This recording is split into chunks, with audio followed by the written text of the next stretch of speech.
Selamat datang di channel Trading for Better Life.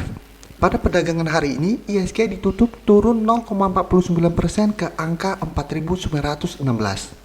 Hari ini IHSG mulai terlihat turun saat menyentuh resisten kuatnya di angka 5.000. Penurunan ini memang merupakan koreksi yang wajar, yang dibutuhkan IHSG yang terus naik satu minggu ini. Dan di video ini saya akan menganalisa pergerakan IHSG satu minggu ke depannya. Dan saya juga akan melakukan screening singkat pada beberapa saham. Semoga analisa yang telah saya buat ini bisa bermanfaat dan membantu teman-teman dalam mengambil keputusan. Untuk teman-teman yang mau merequest saham untuk dianalisa, bisa like dan komentar pada postingan Instagram Trading for Better Life yang dipost setiap hari Selasa dan Jumat. Silakan baca syarat dan ketentuan yang berlaku agar komentar yang teman-teman berikan masuk dalam pertimbangan untuk dianalisa. Dan bagi teman-teman yang belum subscribe channel ini, silakan tekan tombol subscribe dan nyalakan loncengnya agar tidak ketinggalan informasi dan analisa saham yang bisa membantu teman-teman mendapatkan profit yang konsisten di bursa saham. Support terus channel ini dengan cara like dan share video ini agar channel ini makin berkembang dan bisa membantu lebih banyak orang. Grafik yang kita lihat saat ini merupakan grafik dari komposit atau IHSG. Bisa kita lihat hari ini IHSG sempat naik menyentuh harga 5.000.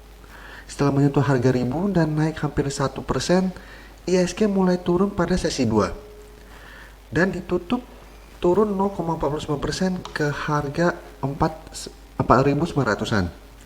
Dan jika kita lihat historinya, sebelumnya IHSG juga sempat menyentuh atau mendekati angka 5.000. Setelah mendekati angka 5.000, bisa kita lihat bentuk candle hampir sama dan IHSG mulai turun kembali. Dan jika kita lihat dalam satu minggu terakhir ini IHSG sudah naik sangat tinggi. Jadi sebenarnya sangat wajar IHSG saat ini untuk turun kembali. Karena apabila IHSG terus mengalami kenaikan tinggi, itu yang harus kita takutkan. Karena penurunannya akan sangat tajam. Jadi kita tetap harus mengharapkan adanya penurunan wajar atau koreksi wajar untuk IHSG. Supaya penurunan kembali dan naiknya lebih mulus. Dan jika kita perhatikan garis EMA 50 saat ini berada di sekitar harga 4.750. Jadi memang kita berharap, atau saya pribadi berharap, IHSG dalam satu minggu ke depan atau 2 minggu ke depan masih bergerak sideways dan turun dulu menyentuh garis EMA 50 dan rebound. Itu baru akan lebih bagus untuk IHSG ke depannya. Jadi saran saya untuk teman-teman yang saat ini masih memiliki saham dan masih profit, memang masih bisa di hold, tapi apabila besok mulai turun kembali, sebaiknya take profit dulu. Take profit dulu, tunggu harga-harga saham yang saat ini mulai tinggi, terkena pullback dan menyentuh daerah support dan rebound, baru kita entry kembali. Karena saat ini saya sudah menjual hampir semua saham yang saya punya saat ini. Jadi memang sudah mendapatkan profit. Saya hari ini saat lihat IHSG sudah mulai turun dari angka 5.000, saya kebanyakan sudah jual. Jadi saya sudah kumpulin cash dulu dan saat ini saya lebih berharap IHSG untuk turun. Karena memang itu paling bagus saat ini. Di video ini saya tidak akan menganalisa saham-saham untuk teman-teman jadikan watchlist selama satu minggu ke depan. Tetapi saya akan men-screening saham-saham untuk melihat bagaimana kemungkinan yang akan terjadi pada perdagangan besok hari. Jadi sekarang kita balik ke chart Nexus.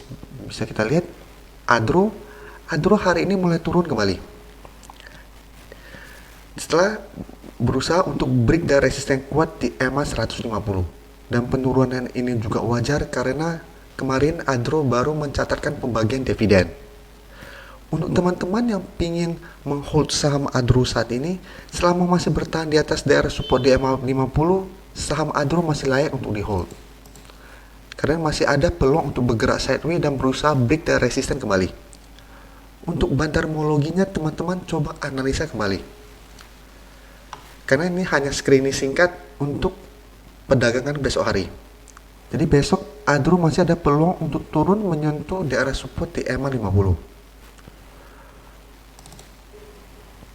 Untuk saham ADI bisa kita lihat hampir mirip dengan pola dari WSKT kemarin, berusaha break dari garis EMA 50, dan hari ini jika kita lihat terbentuk shadow di atas. Jadi hari ini ADI sempat berusaha break, tetapi ada perlawanan sehingga turun tepat di garis resisten di EMA 50. Jadi saat ini masih belum break, dan untuk broker summary atau pergerakan asing saya belum lihat untuk semua saham hari ini. Jadi teman-teman coba analisa kembali untuk lebih lengkapnya dan untuk keputusan kedepannya gimana. Karena saat ini berada tepat di garis resistennya. Tapi selalu saya ingatkan, karena ISG saat ini lebih berpotensi untuk terkena koreksi wajar, kemungkinan break bisa saja, tetapi kemungkinan besar setelah 2 hari kemudian akan turun kembali. Dan ini saham Antam juga bulan Mei akhir kemarin saya sering menyarankan untuk masuk watchlist karena berpeluang untuk break, dan saat ini memang masih mengalami kenaikan. Dan hari ini saya sudah menjual saham Antam. Alasannya karena terbentuk shadow doji, karena kekuatan dorongan ke atas sudah mulai melemah, dan jika kita lihat saat ini Antam berada tepat di resisten di harga 580. Jadi ada peluang untuk turun kembali menuju di arah support di EMA 50. Jadi sebaiknya saya take profit dulu. Saya berharap dia balik menyentuh garis EMA 50, apabila rebound baru saya entry kembali. Jadi untuk teman-teman yang kemarin mengikuti saran saya untuk watchlist dan berhasil membeli saham Antam di sekitar harga 535 sampai 540, besok sudah boleh take profit apabila terlihat mulai terbentuk candle hitam. Saya tuh sama, sebaiknya kita tunggu di garis EMA 50, apabila rebound baru kita entry kembali. Oke, saya coba lihat lagi, coba Akra masih bergerak sideways, terlihat masih gagal break dari resisten.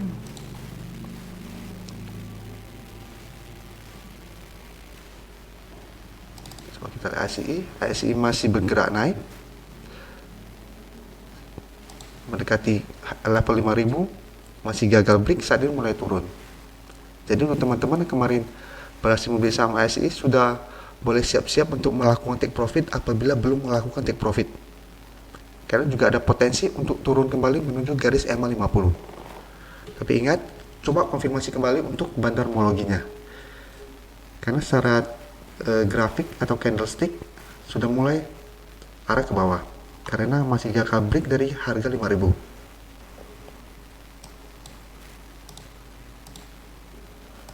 Ini yang paling banyak ditanyakan. Untuk BBRI saya sudah sarankan untuk jual karena ada potensi untuk penurunan, dan memang sudah sangat wajar untuk turun karena BBRI dalam 1 minggu terakhir ini sudah naik tinggi. Jadi untuk teman-teman yang kemarin sudah berhasil take profit dan saat ini menunggu pullback, jika kita perhatikan garis EMA 50 di sekitar harga 2900. Jadi kita tunggu saja di sekitar harga 2900, apabila rebound baru kita entry, apabila gagal break kita tunggu di harga 2500. Karena saat ini BBRI masih berada di bawah garis resisten kuatnya di EMA 150 di sekitar harga 3500. Jadi untuk mencapai angka 4000 dia harus berhasil break dari harga 3500. Sekarang BBTN. Untuk saham BBTN kemarin ada yang konsultasi di traktir, dan saya sudah menjelaskan kenaikan 2 hari ini hanya jebakan bandar karena tidak ada akumulasi. Jadi naik tinggi 2 hari tetapi tidak ada akumulasi. Saya sudah sarankan untuk hati-hati karena ada peluang untuk turun dan gagal break dari resisten di EMA 50. Dan hari ini terlihat masih gagal break. Tapi saya juga kurang tahu hari ini bandar melakukan akumulasi atau distribusi. Tapi untuk teman-teman yang sudah berhasil membeli saham BBTN, apabila besok masih mulai melanjutkan penurunan, saran saya sebaiknya take profit dulu. Karena kenaikan BBTN ini hanya karena ada berita bagus atau sentimen positif saja, itu yang membuat bandar sengaja menaikkan harganya. Tapi bandar tidak melakukan akumulasi pada kenaikan tinggi ini. Dan BRPT bisa kita lihat dalam seminggu ini masih gagal naik menyentuh resisten di harga 1500. Dan saat ini masih bergerak sideways. Jadi masih ada peluang untuk turun minimal ke daerah support di harga 1200. Jadi masih ada potensi untuk bergerak sideways dalam 1 minggu ke depan.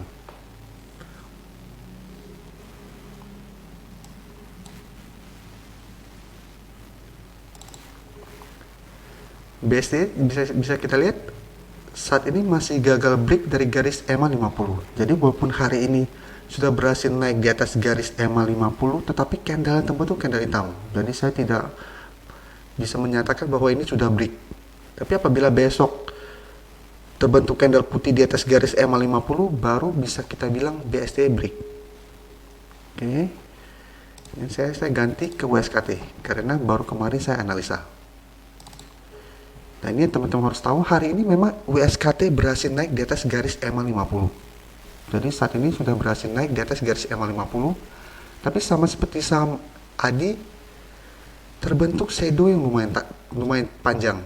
Jadi ada perlawanan saat menyentuh harga teratas. Setelah naik paling tinggi, ada dorongan ke bawah kembali. Jadi waspada besok WSKT terjadi penurunan di bawah garis EMA 50 kembali. Jadi untuk teman-teman yang hari ini berhasil membeli, amati pergerakan saham WSKT dan Wika besok. Apabila besok mereka terlihat mulai turun, saran saya take profit dulu. Apabila punya profit, take profit dulu saja. Setelah itu baru kita tunggu pergerakan saham ini kemana. Apabila berhasil rebound dari garis EMA 50 dan ISG mulai naik kembali, kita baru entry. Jadi sama untuk saham Wika. Saham Wika juga saya selalu sarankan untuk entry apabila berhasil break. Saat ini untuk candle memang Wika lebih bagus dari WSKT karena dia sudah mempunyai 3 candle putih, sedangkan WSKT tadi baru satu candle putih. Jadi kekuatan dorongan ke atasnya masih lemah, sedangkan sekarang Wika sudah punya 3 candle putih. Dan apabila kemarin teman-teman berhasil membeli di sekitar daerah sini, profit saat ini sudah lumayan. Apabila besok mulai turun, sebaiknya take profit dulu. Karena jika kita lihat saat ini sudah mendekati gap down yang terbentuk. Jadi besok memang ada peluang untuk naik menuju harga 1400. Apabila ternyata saat menyentuh atau mendekati harga 1400 mulai turun, sebaiknya take profit dulu. Tapi apabila teman-teman memang beli saham Wika untuk investasi atau trading jangka panjang, hold saja terus selama masih bertahan di atas garis EMA 50. Ini di sekitar harga 1100. Oke, sama apa lagi? MNCN. Ya, kemarin juga saya analisa MNCN, saya bilang kenaikan ini hanya sementara. Dan terlihat hari ini masih gagal untuk melanjutkan kenaikan. Padahal target yang saya targetin di harga 1100. Tapi hari ini berusaha naik dan gagal. Besok hati-hati, MNCN bisa turun di bawah garis EMA 50. Jadi ini beberapa saham yang bisa saya screening. Coba teman-teman analisa lebih lengkap kembali. Dan saran saya besok apabila ISG masih lanjut naik, hanya trading jangka pendek atau one day trading. Karena memang kalau ISG naik terus, kita malah harus lebih khawatir. Karena apabila pasar terlalu optimis, itu malah gampang diturunkan. Sedangkan pada saat pasar sedang takut-takutnya, orang takut membeli, itu malah bandar dan asing lebih gampang untuk melakukan akumulasi. Jadi saat ini bandar dan asing sedang melakukan distribusi karena semua trader atau investor sangat optimis untuk membeli di harga atas. Karena itu mereka dengan gampangnya bisa menjual di harga atas. Jadi sebaiknya kita tunggu ISG terkena koreksi wajar. Ya semoga turun ke harga 4.750 dan rebound, baru kita entry. Jadi ya apabila kita sudah mendapatkan profit dalam 1 minggu ini, karena profit yang didapat harusnya sudah lumayan karena bursa hampir semua saham naik tinggi dan kita dibantu pemerintah turun tidak bisa lebih dari 7%. Padahal kenaikan satu hari bisa 10% ke atas, pas saat turun ARB cuma 7%. Jadi walaupun turun ALB pun kita masih profit saat ini. Dan jangan terlalu serakah. Kalau sudah mendapat profit dan besoknya ternyata saham yang kita jual naik lagi, ya syukuri saja karena kita sudah mendapatkan profit. Karena masih banyak trader-trader pemula yang malah membeli saham di harga atas. Contohnya masih ada yang berani beli BBRI di harga 3.200, padahal entry di harga segitu sebenarnya sudah sangat beresiko. Karena saya selalu menyarankan untuk yang belum entry, tunggu pullback baru entry, jangan kejar di harga atas. Karena memang ada potensi untuk profit, tetapi potensi untuk rugi akan lebih besar. Jadi sekian video hari ini, semoga bisa menambah wawasan teman-teman. Terima kasih telah menonton video ini. Like dan share video ini bila bermanfaat bagi teman-teman, dan support channel ini dengan cara tekan tombol subscribe agar channel ini bisa makin berkembang dan bisa membantu lebih banyak orang lagi. Terima kasih.